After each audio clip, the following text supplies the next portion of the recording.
This is the first knife that I designed that made it into production. It's called a machaxe, which stands for machete axe.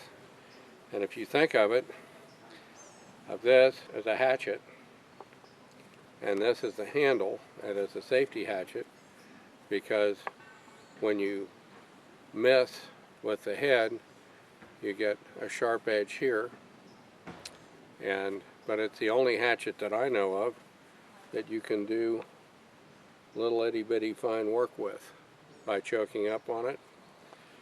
Whenever you use a big chopping tool or a fairly large chopping tool, the trick is always to use what's called a snap cut, which is to go like that. And if you, just like in martial arts, if you hit through, you're much more likely to get a complete, you'll get the most out of the blade.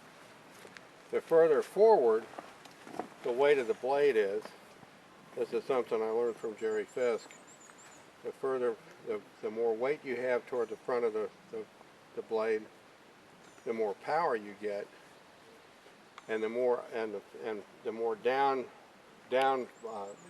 droop you get on the blade, the more power you get, and the more upswept the blade is, the more speed you get. That's why his little camp knife works so well, because it's incredibly fast. This is, think 45 versus 223. Can also be used easily because there's a big flat up here as a draw knife, and it's a pretty good all-around tool because you can go from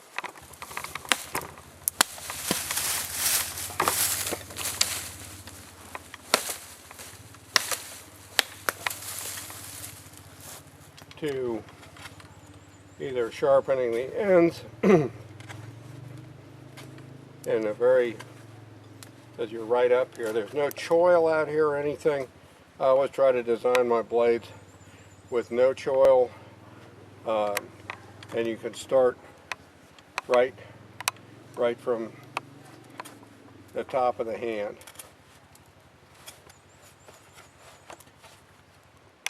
And if we move over here a little bit,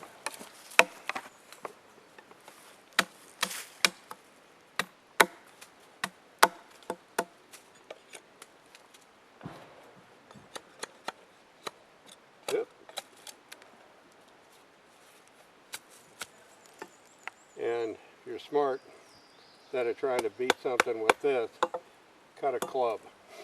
It works much better. Also for fine work, we have my new mid-size knife. This knife is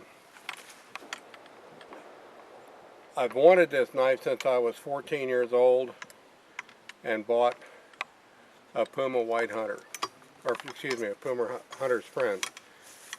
And I started modifying that knife at that point.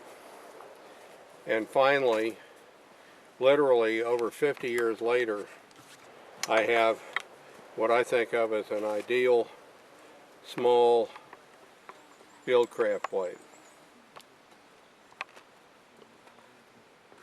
It's 165 thousandths thick, which gives, in a knife this size, plenty of strength, flexing strength, and makes it lightweight enough that you're likely to have it with you all the time. It's plenty strong enough to be able to baton. I like to think club rather than baton, for splitting small kindling and stuff. And it is, you choke up on it a little bit, you have complete control over the point for skinning. And it's a very comfortable, I think a very, very comfortable handle. The production knives will be in a reinforced nylon called Grivery,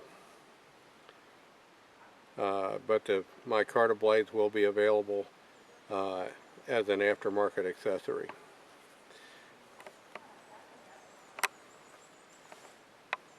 And of course it's made out of 1095 CV or Crovan, which is 1095 with a little chromium and vanadium added to it, and that little bit of chrome and vanadium make for a much toothier, stronger blade.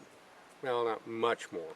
Stronger, toothier, holds an edge longer than standard 1095. It's a great little knife, if I do say so myself. I've been wanting it a long time. I'm Ethan Becker, and I approve this message.